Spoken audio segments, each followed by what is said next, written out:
আমার মুরব্বী বাবা জিরাহারি ও যুবকের দল, এই নজদির গ্রুপের ছেলা পেলা ভাইয়া গোলা বুঝেন না, ওলি আল্লাহর কেরামত মানে না, অথচ ওলি আল্লাহর বিরুদ্ধে এই দেশের মধ্যে তাই কাজে তুমি কথা বলো। এই দেশটা ওলি আল্লাহর মাধ্যমে আবাদ হয়েছে। শাহজালাল মুজাররাদি ইয়ামানি রাহমাতুল্লাহ আলাইহি যদি এই দেশের মধ্যে না আসতো, আজকে তুমি মৌলভী স্টেজের মধ্যে বসে আমাদেরকে বলা সম্ভব হইতো না মাজার পূজারি। কথা বলুন ঠিক না বেঠে?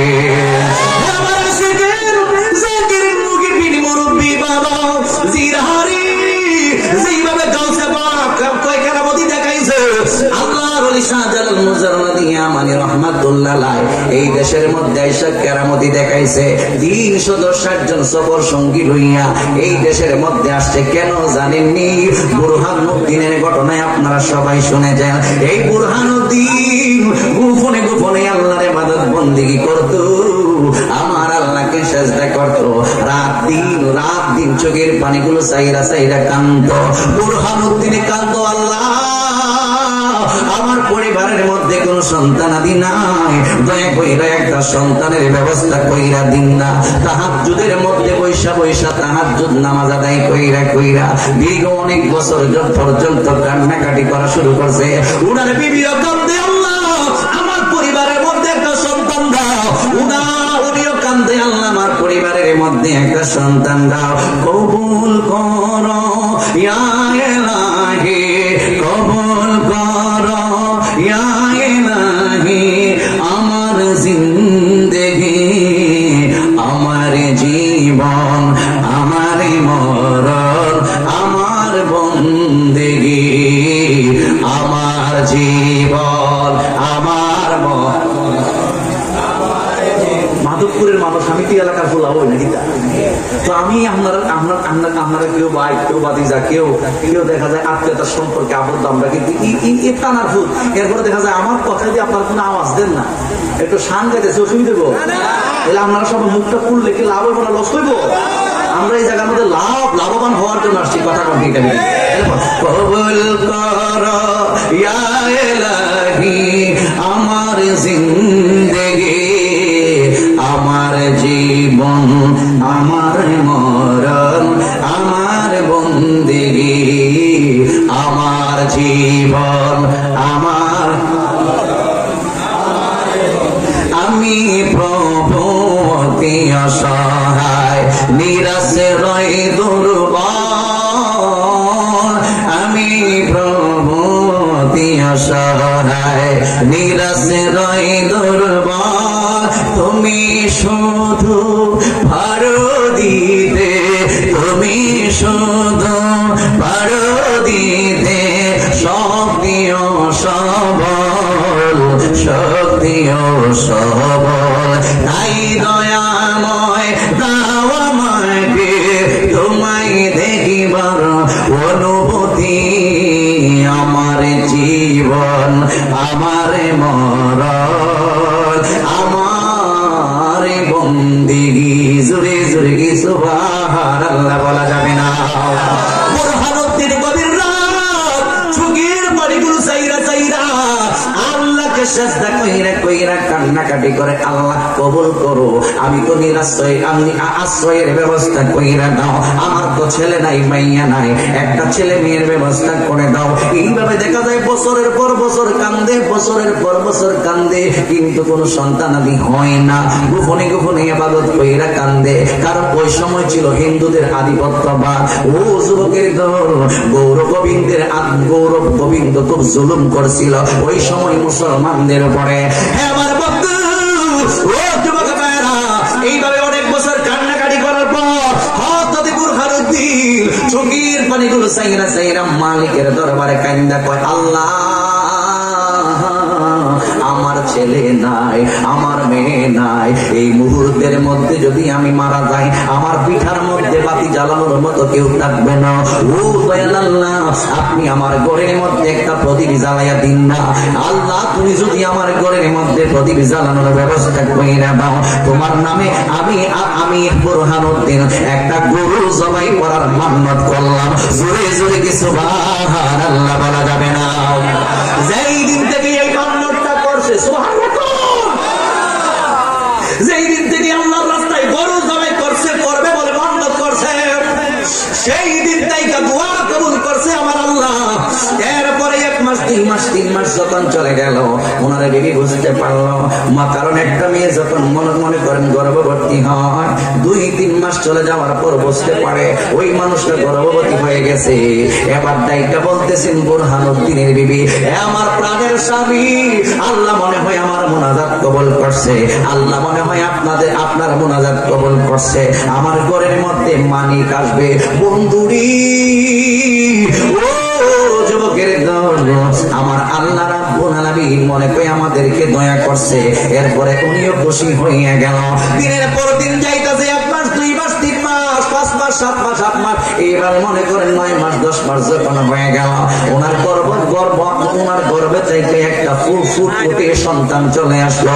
এই ফুটফুটে সন্তান দুনিয়াতে আসার পর ওনার আব্বা এবং আম্মা অনেক খুশি হইয়া গেছে। জোরে জোরে বলেন আল্লাহু আকবার। বছরের পর বছর ধরে সন্তান হয় না, অনেক বছর পর যখন একটা সন্তান হয়েছে, এই মুহূর্তের মধ্যে আব্বা আম্মার তো খুব আনন্দে আত্মহারা হয়ে গেছে।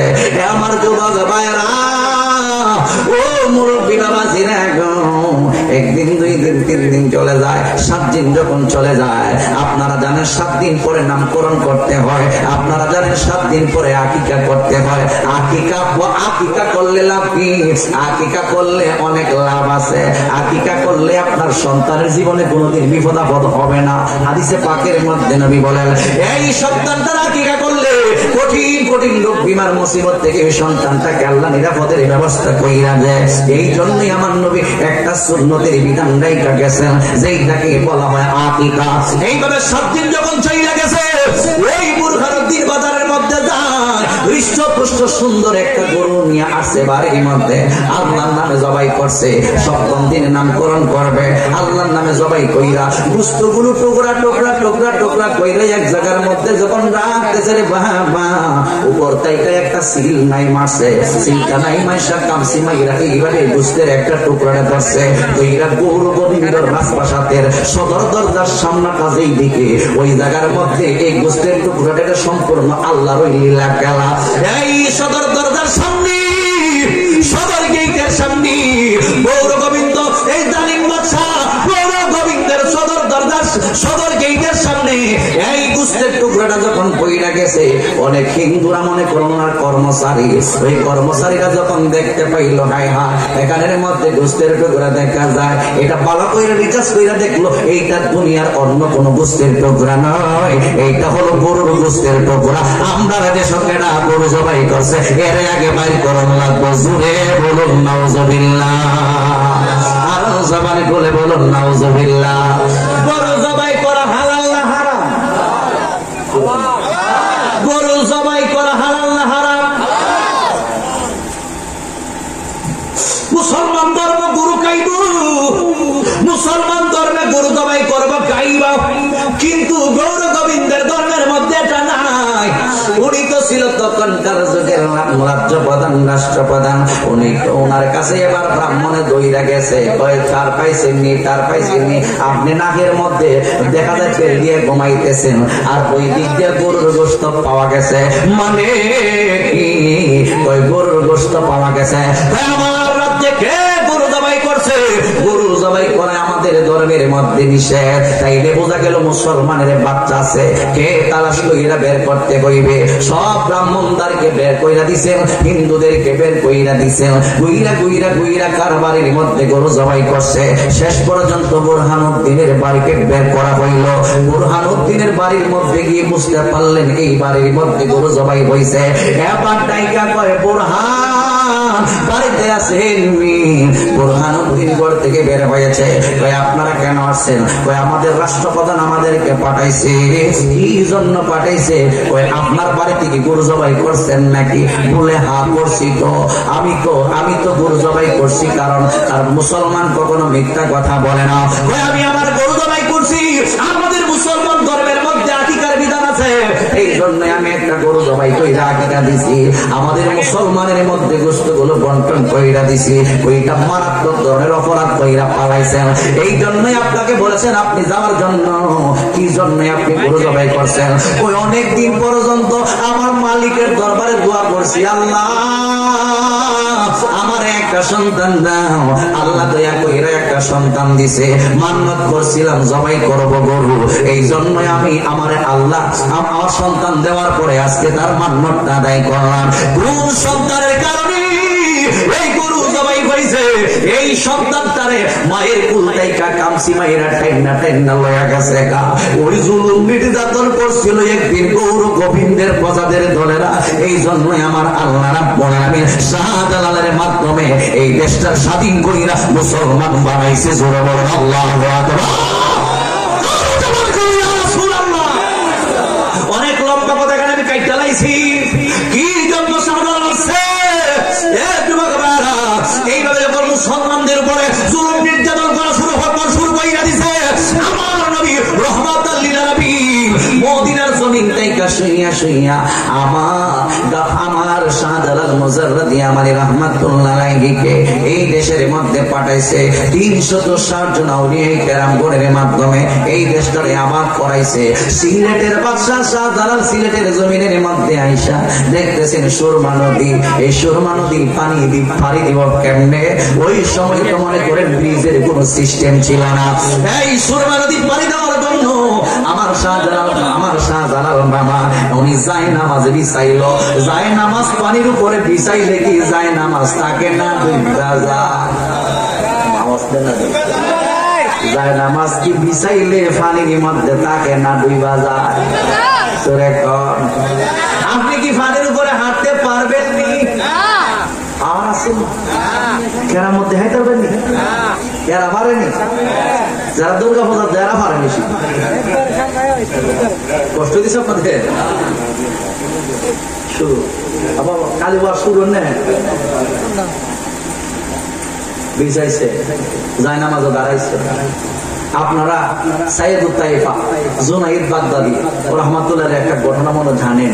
একদিন জুনাইদ বাগদাদি রাহমাতুল্লাহ উনি সাগরের মাঝখানে যায় নামাজ বিছাইয়া উনি নামাজ আদায় করতেছে। নামাজ সমাপ্ত হয়ে গেছে।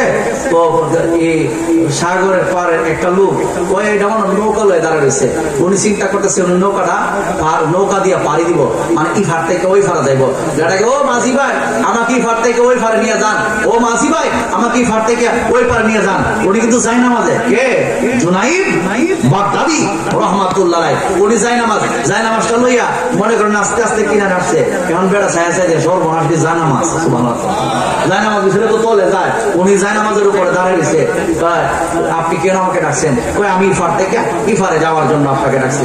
আমি পার থেকে ওই পারে যাওয়ার জন্য আপনাকে ডাকছি। কই আচ্ছা ঠিক আছে, কাজ করেন, আপনি আমার সাথে উঠেন এটার মধ্যে সর্বনাশে জানামাজ।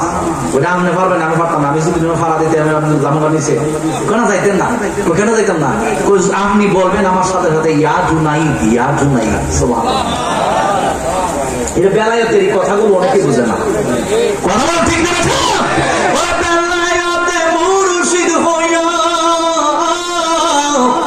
আসিলেন দিনের নবী রে আসিলেন দিনের নবী, মুর্শিদকে না পাইলে গিয়া রাসূল পাবি, রাসূলকে না পাইলে গিয়া আল্লাহ পাবি। আল্লাহু আকবার। কর এখন গাউসে পাক বরফের আব্দুল কাদের জিলানীর কথা যাইতেছি একটু পরে, এরপরে সাধারণ বাবার কথা যাবো একটু পরে। জুনাইদ বাগদাদির ওইটার মাঝে ভাড়া দিয়েই আপনি পড়বেন ইয়া জুনাইদ ঢুকতেন না, আপনি ঠিক থাকবেন। ও জুনাইদ কই বুঝি দাঁড়া থাকতে পারবো? হ্যাঁ দাঁড়া থাকবেন। এবার আমার পাড়া দিয়া যায় নামাজে পাড়া দিয়া ইফার থেকে ইফার যাবো। উনি বলতেছে ইয়া জুনাইদ ইয়া জুনাইদ ইয়া জুনাইদ। নদীর পাড় থেকে শুরু করছে, একেবারে সাগরের পাড় থেকে শুরু করছে, একেবারে সাগরের এটা দশলা নদী, দশলা নদীর কিনার থেকে শুরু করছে, দশলা নদীর মাঝখান পর্যন্ত গিয়া পর আমি একজন দুনিয়ার একজন ব্যক্তির নাম নিতেছি। আমার খালিক তো আল্লাহ, আমার মালিক তো আল্লাহ, আমাকে যিনি সৃষ্টি করেছেন তিনি তো আমার আল্লাহ, আমাকে যিনি খাওয়ান তিনি হচ্ছেন আমার আল্লাহ, আমাকে যিনি পড়ান তিনি হচ্ছেন আমার আল্লাহ, আমার যেদিন দুনিয়া থেকে নিয়ে যাবেন তিনি তো আমার আল্লাহ। ওই আল্লাহর নাম বাদ দিয়া আমি কেন জুনাইদ জুনাইদ বলবো? বেড়া শুরু করছে ইয়া আল্লাহ ইয়া আল্লাহ। যখন শুরু করছে ইয়া আল্লাহ, বেড়া দেখা যায় নিচের দিকে যায়, আর নিচে যাওয়া শুরু পেয়ে গেছে। কেউ আমার গীতা নিচে যেতেছেন কেরে? আমি নিচে যেতেছি কেরে? তো কেন যাচ্ছেন? এই জন্য যাইতেছি, আমি তো আল্লাহ আল্লাহ কইতেছি, জুনাইদ জুনাইদ কইতেছি, দেখা যায় ঠিক থাকে আল্লাহ আল্লাহ বলে নিচের দিকে যা। বড়ির মনোযোগ যুবক ভাইরা, শাহজালাল মুজাররাদি আমাদের রহমাতুল্লাহ আলাইহি উনি ওনার যায় নামাজের মধ্যে পাড়া দিয়ে ওই পার থেকে ওই পারের মধ্যে চলে গেছেন সুরমা নদী। এটাকে বলা হয় শাহজালালের কেরামত। আমার গাউসে পাক বড় পীর আব্দুল কাদের জিলানী গার মত খেয়ে বানছে, এইটাকে বলা হয় হযরতে গাউসে পাকের কেরামত। আমার মুরব্বি বাবা জিরাহারে ও যুবকের দল, আমার গাউসে পাক বড় পীর আব্দুল কাদের জিলানী দুনিয়াতে আসার পর কেরামতি শুরু হয়ে গেল। আমার গাউসে পাকের মনে করেন মক্তবের বয়স আর ছোট একটা মাসুম বাচ্চা। ওই মুহূর্তের মধ্যে দেখা যায় গাউসে পাকের আব্বা কিন্তু তৎকালীন যুগে আবু সালেহ মুসা জঙ্গি একটা মসজিদের ভিতরে একটা মসজিদের মধ্যে নামাজ পড়াইতেছেন। গাউসে পাকের আব্বার সঙ্গে গাউসে পাকও গেছেন নামাজ পড়ার জন্য। ছোট ছোট বাচ্চারা যখন নামাজের মধ্যে যায়, ছোট ছোট বাচ্চারা যখন নামাজের মধ্যে যায়, তখন আমরা তাদেরকে নিয়ে আলাদা একটা জায়গার মধ্যে বসায় রাখি। গাউসে পাকের আব্বাজান আমার গাউসে পাক বড় পীর আব্দুল কাদের জিলানীকে মসজিদের ভিতরে ঢুইকা এক জায়গার মধ্যে বসায় রাখছে, আর মুসল্লিরা পিছনের দিক দিয়ে নামাজ আদায় করতেছে।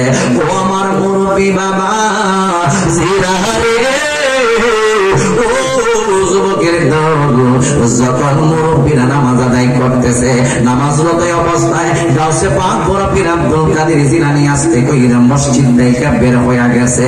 মসজিদ থেকে বের হইয়া মুসল্লিদের জুতাগুলো দেখতে পারলেন। এই মুসল্লিদের জুতাগুলো দুইটা ভাগে বিভক্ত কইরা পালাইছে। এক ভাগ মুসল্লিদের জুতা একদিকে, আরেক ভাগ মুসল্লিদের জুতা হইল আরেক দিকে। নামাজ শেষ হইয়া গেছে, দাঁড়িয়ে সালাম ফিরাইয়া গাউসে পাকের আব্বাজান যখন মসজিদ থেকে বের হইছে, রে বাবা মসজিদ থেকে বের হইয়া মুসল্লিরাও দেখে জুতা দি জায়গার মধ্যে নাই, অনেক দূরে দূরে দুই ভাগ কইরা রাখা হয়েছে। মেজাজ গরম হয়ে গেছে অনেক মুসল্লিরার ব্যাপারটা গিয়ে, কে এই জুতাগুলো আলাদা করলো? খেলাইলা ব্যাপারটা কি? আন্দোলনের সময় অনেক মুসল্লি গরম থাকে, প্রত্যেকটা মসজিদে মুসল্লি কিছু মুসল্লি আছে গাড় দেওয়া। এই গাড় দেওয়া মুসল্লিদের কারণে ইমাম সাহেব হক কথা বলতে পারে না। সুদের বিরুদ্ধে কথা বললে গাড় দেওয়া যন্ত্রণা লাগে। আমরা তো সুদ নাই না, মাধবপুর সুদ নাই, একেবারে মাসুম বাচ্চা কথা। রাজার বিরুদ্ধে সুদের বিরুদ্ধে কথা বললে কষ্ট হয়। আসছে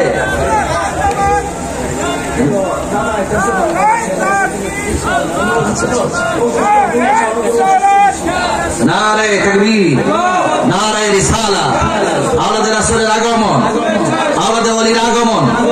এই মাহফিলের পক্ষ থেকে, এই মাহফিলের পক্ষ থেকে আল্লাহুম্মা সাল্লি আলা সাইয়্যিদিনা, সবাই একটু জোরে পড়ুন, মাওলানা মুহাম্মদ ওয়া আলা আলি সাইয়্যিদিনা, মাওলানা মুহাম্মদ তোমারি জন্যে মন কাঁদে, আকি কাঁদে, ভুবন কাঁদে, বলুন তোমারি জন্যে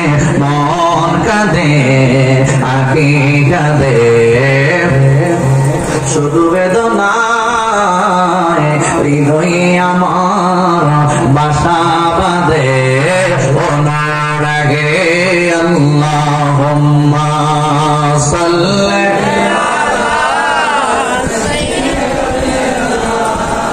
মাওলানা মুহাম্মদ ওয়া আলা আলি সাইয়্যিদিনা।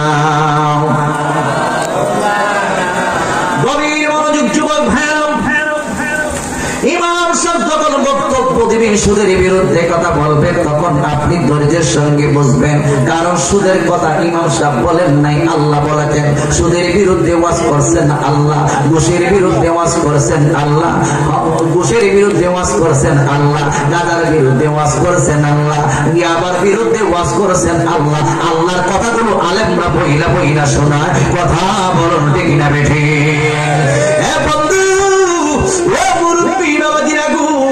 অনেক মুসল্লিরা গরম হয়ে গেছে, এই জুতাগুলো আলাদা করছে রে বাবা। এবার আমার গাঁও চেপা বড় পিরান কাদের জিলানি ডাইকা বলে, ও মুসল্লিরা আমি আপনাদের জুতাগুলোকে আলাদা করছি। এবার আবু সালেহ মুসা জঙ্গি ডাইকা বলে, আব্দুল কাদের কি জন্য জুতাগুলো তুমি আলাদা করলা? মুসল্লিদের জুতার মধ্যে তুমি কেন বললা? কি জন্য জুতাগুলো আলাদা করলা? ব্যাপার কি, কারণটা কি আমাদেরকে কইলা বলো। এবার ডাইকা বলে, আব্বু আমার আল্লাহ রাব্বুল আলামিন কোরআনে বলেছেন, লা ইয়াস্তাবি আসহাবুন নারি ওয়া আসহাবুল জান্নাহ। জোরে জোরে সবাই বলুন আল্লাহু আকবার। আল্লাহ রাব্বুল আলামিন বলে, লা ইয়াস্তাবি আসহাবুন নারি ওয়া আসহাবুল জান্নাহ। আল্লাহ রাব্বুল আলামিন জান্নাতি এবং জাহান্নামীদেরকে এক জায়গার মধ্যে রাখবেন না। জান্নাতীদেরকে আল্লাহ ভিআইপি জায়গার মধ্যে রাখবেন, জান্নাতি মেহমানদেরকে আল্লাহ সুন্দর পরিবেশের মধ্যে রাখবেন, জাহান্নামীদেরকে আল্লাহ জাহান্নামের মধ্যে রাখবেন। গাউসে পাক আব্দুল কাদের এই বাচ্চা মানুষে বয়ান কইরা শোনাইতেছে, ও আব্বাজান আমি দেখতে পাইতেছি জুতাগুলো জান্নাতি এবং জাহান্নামীদের জুতাগুলো এক জায়গায়। আমি এই জায়গাগুলো পার্থক্য কইরা দিলাম। এই জান্নাত ওই যে এই জুতাগুলো দেখতেছেন, এই জুতার মালিক যারা তারাই হইল জান্নাতি, আর ওই যে জুতাগুলো দেখতেছেন ওই জুতার মালিক যারা তারাই হইল জাহান্নামী। যেই ছেলেটা একেবারে মাসুম, আমার কাছে বড় পীর আব্দুল কাদের জিলানী এই দুনিয়ার জমিন তাইকা মাসুম বাচ্চা যখন বলতে পারে এরা হইল জান্নাতি, এরা হলো জাহান্নামী, ওই গাউসে পাকের ক্ষমতা বাড়ায়া দিছেন কে? আরো সবার কোলে বড় কে? এই জন্য গাউসে পাকের এই কথাগুলো মানতে হইবে। আমার বন্ধু আল্লাহ রাব্বুল আলামিন আমার গাউসে পাক বড় পীর আব্দুল কাদের জিলানীকে সবচাইতে বড় ওলি কইরা দুনিয়াতে পাঠাইছে। আমার গাউসে পাক দুনিয়াতে আইসা যখন এই কেরামতগুলো প্রকাশ করা শুরু কইরা দিছে, বলে বলে মানুষগুলো আইসা আমার গাউসে পাকের কাছে আইসা মুরিদ হইয়া যাইতেছে। যারা কাফের এরা ইসলাম ধর্ম গ্রহণ কইরা মুসলমান হইয়া যাইতেছে। বন্ধুরে আমার আজকে আমরা মাইকে ওয়াজ করতেছি, আমার এই আওয়াজগুলো বিভিন্ন অনেক দূর দূরান্ত যাইতেছে। আমার গাউসে পাক বড় পীর আব্দুল কাদের জিলানীর জামানায় মাইকের কোনো ব্যবস্থা ছিল না রে বাবা। আমার গাউসে পাক মাইক ছাড়া আওয়াজ করতো, অনেক দূর দূর আওয়াজ পৌঁছে যাইতো। আমার গাউসে পাক যখন বয়ান করতো ফেরেশতারা পর্যন্ত গাউসে পাকের বয়ান শুনতো। শুধু ফেরেশতারা নয়, জিন জাতিরা পর্যন্ত বয়ান শুনতো। মানুষ তো মুরিদান লইয়া অনেক ভক্তবৃন্দ মানুষও আমার গাউসে পাকের বয়ান শোনার জন্য পাগল পারা হয়ে যাইতো। একদিন আমার গাউসে পাক বয়ান করতে করতে করতে করতে মানুষের সুরত হইল দুইটা, একটা হইল সুরতে জালালি আর একটা হইল সুরতে জামালি। আমার গাউসে পাক বয়ান করতে করতে করতে করতে হঠাৎ করে উনার মধ্যে যখন জজবার হালত আইসা গেছে, জজবার অবস্থায় যখন এইভাবে মাথা নাড়াইয়া নাড়াইয়া বয়ান শুরু করছে, গাউসে পাকের মাথা মুবারক নাইকা পাগড়িটা জমিনের মধ্যে পড়ে গেছে। জোরে জোরে কি সুবহানাল্লাহ বলা যাবে না? গাউসে পাকের মাথা থেকে পাগড়ি জমিনের মধ্যে পড়ে গেছে। শুনেন, পীরের প্রতি কি আদব রাখতে হয়, পীরের প্রতি মুরিদের আদব কতটুকু রাখতে হয় গাউসে পাক শিক্ষা দিয়েছেন। যখন গাউসে পাকের মাথার মধ্যে পাগড়ি নাই, জজবা এসে গেছে, মাথার পাগড়িটা জমিনের মধ্যে পড়ে গেছে, ওই মুহূর্তে গাউসে পাক মাথার মধ্যে পাগড়িটা পড়েন নাই। ওই গাউসে পাকের মাথার মধ্যে পাগড়ি নাই, আমাকে রাখতাম সবাই যার যার টুপি যার যার মাথা কুইলা কুইলা গাউসে পাকের টুপির সামনে সামনে জমা রাখছে। সুবহানাল্লাহ বাড়িতে যেভাবে সুবহানাল্লাহ করেছে মাধবপুর, এই মাধবপুরের প্রথম মাহফিল, বিশাল মাহফিল। তবে এখন ওই যে আওয়াজ কিটা জোর, ভবিষ্যতে দি বম্বল আওয়াজ বাড়িত না। সুবহানাল্লাহ জোরে কর, জবান করুন আল্লাহু আকবার, আর জবান করুন ইয়া রাসূলুল্লাহ। নবী ওলি যেখানে কোরআন সুন্নাহ দেখানো, ওলি আল্লাহ যেখানে আসেনি, থাকতে চাই কি চাই না, থাকার দরকার আছে কি নয়। কেউ যদি ওলি আল্লাহর বিপক্ষে কথা বলে আমরা কি ছাড় দেব? আমরা কি ঘুমাই গেছি গা, মরে গেছি গা? দেওয়ালের সঙ্গে বিল লাগিয়ে গেলে কিন্তু তখন মাঠে ময়দানে নামতে হবে। কথা বলো ঠিক না বেটি? আমাদের উপর অনেক জুলুম নির্যাতন শুরু হয়ে গেছে। আমরা কিন্তু বসে থাকার পার্টি না, আমরাও কিন্তু প্রতিবাদ করতে হবে, জবাব দিতে হবে। গাছবাগের প্রতি কেমন আদর দেবে? ফাঁকি বেড়ে গেছে, মুড়িদানটা যার যার ফাঁকি টুপি সব গাছবাগের পাকিস্তানে জমা রাখছে। এই গাছবাগের পাকিস্তান জমা রাখছে। অনেক দূর থেকে একটা মহিলা গাছে পাকের বয়ান শুনতে, কি গাছে পাকের বয়ান শুনতে একটা মহিলা মুড়ি গাছে পাকে অনেক দূর থেকে। আগে তো মনে করেন এখন মাইকের আওয়াজ দিয়ে সবাই মা বুটা শুনতেছে, কিন্তু ওই মহিলা কিন্তু সরাসরি কান দিয়ে শোনে না। এই মহিলাকে আল্লাহ আধ্যাত্মিক এমন একটা ক্ষমতা দিছে, ওনার বাড়িতে গাউসে পাকের বয়ান শুনতেও পায়, গাউসে পাক কেমনে আলোচনা করতেছে উনি দেখতেও পায়, চর্ম চুল দিয়া জোরে বলতে। আর এই কি কর কলমের চোখ দিয়া, আর আমরা তো চাই এই দুই চোখ দিয়ে চর্ম চোখ দিয়েও দেখি, পর্দার ওই পাশে গেছে কিছু দেখি না। কিন্তু মহিলাটা অনেক দূর থেকে আওয়াজ দেখেছে, যখন দেখছে গাছে পাকে মাথা ফাঁকি হয়ে গেছে গা, তখন যারা আসতো তারা সব পাখিগুলো টুপিগুলো এক জায়গার মধ্যে জমা রাখছে। মহিলাটা তার মাথার ওড়নাটা পর্যন্ত গাছে পাকে সম্মানে ছেড়ে দিচ্ছে। এই ওড়নাটা উঠতে উঠতে উঠতে উঠতে আইসা গাছে পাকের পাগড়ি এবং টুপির ভিতরে পড়ে গেছে গা। সবাই যখন গাছে পাক যখন বয়ান শেষ করছে, বয়ান শেষ করে যার যার টুপি এবং পাগড়ি যখন যার যার মাথার মধ্যে নিচ্ছে, এই মুহূর্তের মধ্যে দেখা যায় পুরুষরা দেখতেছে যেখানের মধ্যে মহিলার ওড়না দেখা যায়। এখন চিন্তার মধ্যে পড়ে গেছে গাড়ি মাহফিলের মধ্যে কোন মহিলা নাই, কোথায় থেকে আসলে মহিলার ওড়না, কে কে রাখলো এখানের মধ্যে? আমরা তো দেখতেছি এখানে বয়ান শুনছি, আমরা ওয়াজ করতেছি গাউসে পাক, বয়ান শুনতেছি আমরা, বাহিরের কোন মহিলা তো এখনো মধ্যে আসে নাই, তাহলে মহিলার ওড়না কোথায় থেকে আসলো? আমার যুবক ভাইরা, মুরিদরা সব কিন্তু একটা টেনশনের মধ্যে পড়ে গেছি। এই জায়গার মধ্যে মহিলাদের ওড়না কোথায় থেকে আসলো, মহিলার ওড়না কোথায় থেকে আসলো? এবার দেখা যায় গাউসে পাক মাথার মধ্যে পাগড়ি পইরা নিছে, সবাই যার যার টুপি পইরা নিছে। আবার দেখতেছে হঠাৎ করে ওই মহিলার ওড়নাটা আর দেখা যায় না। জোরে জোরে কি সুবহানাল্লাহ বলা যাবে না?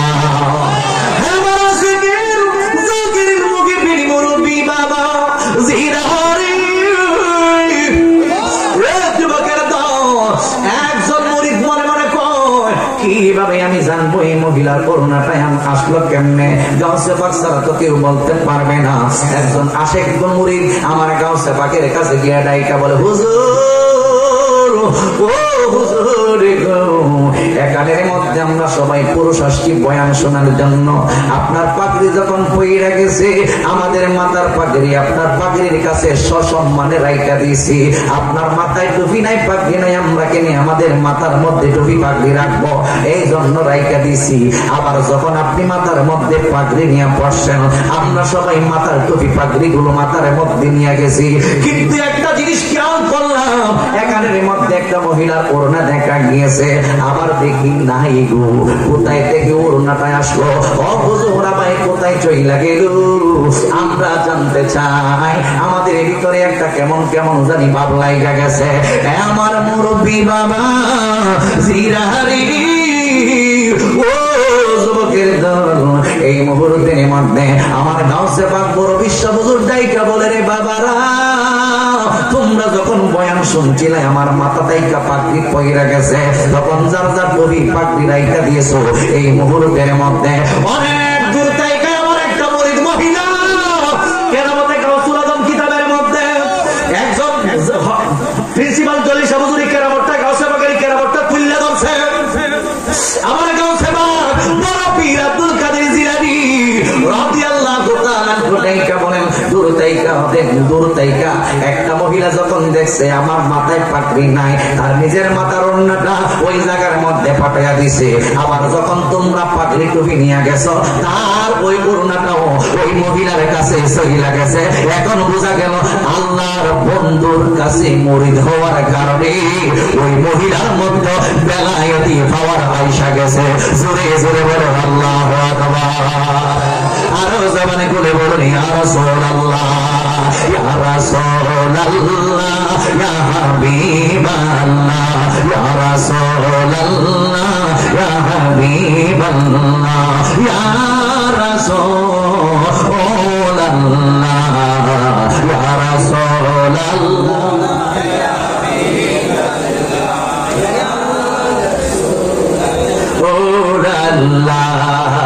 Ya Rasulullah, ya Habiballah, ya Rasulullah,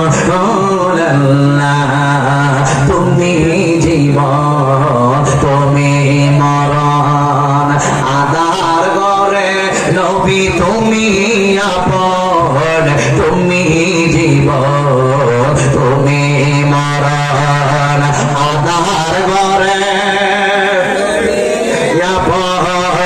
তুমি মোদের পাড়ের দড়ি, তুমি মোদের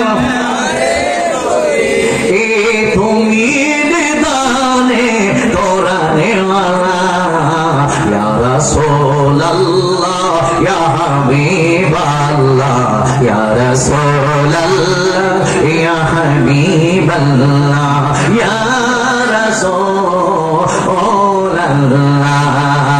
তুমি মোদের আশার আলো, তাই তো তোমায় বাসি ভালো, তুমি মোদের আশার আলো, তাই তো তোমায় বাসি ভালো। হৃদয় নামের ফুল দানিতে, হৃদয় নামের রেখেছি প্রেমেরই মালা, ইয়া রাসূলুল্লাহ, ইয়া হাবিবাল্লাহ, ইয়া রাসূলুল্লাহ। সিলে সবাই বলুন আল্লাহু আকবার। আর জবানে বলে বলুন আল্লাহু আকবার। গভীর মনোযোগ যুবক ভাইরা, তাইলে বোঝা গেল ওলি আল্লাহর খাওয়ারে, ওলি আল্লাহর নজরে, ওলি আল্লাহর কাছে যারা মুরিদ হয়, তারা যদি ওজিফা নেয়, তারা যদি ওই ওজিফা অনুযায়ী কাজ করে, ওলি আল্লাহর কাছে গিয়া ওই ব্যক্তিও আল্লাহ ওলি হইতে পারে। কথাটা ঠিক কিনা? এজন্য আল্লাহ বলেছেন ইয়া আইয়ুহাল্লাযীনা আমানু তাকুল্লাহা ওয়া কুনু মা'আস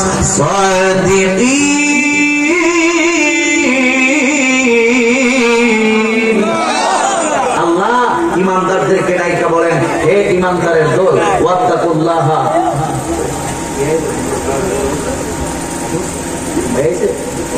হে ইমানদারের দল। না একটা তাকবীরের তাহির আসছে, নারে তাকবীর, নারে রিসালাত, প্রধান অতিথির আগমন, তাহিরি হুজুরের আগমন, এই মাহফিলের পক্ষ থেকে নারে তাকবীর, নারে রিসালাত, তাহিরি সুন্নাত ওয়াল জামাত, নবী আলী দেখানে, মিরাত কিয়াম দেখানে, ওলি আল্লাহ দেখানে। আসিনি আমরা ওলি আল্লাহর পক্ষে, ওলি আল্লাহর পক্ষে থাকতে চাই কি চাই না? থাকার দরকার আছে কিনা নাই? ওলির পক্ষে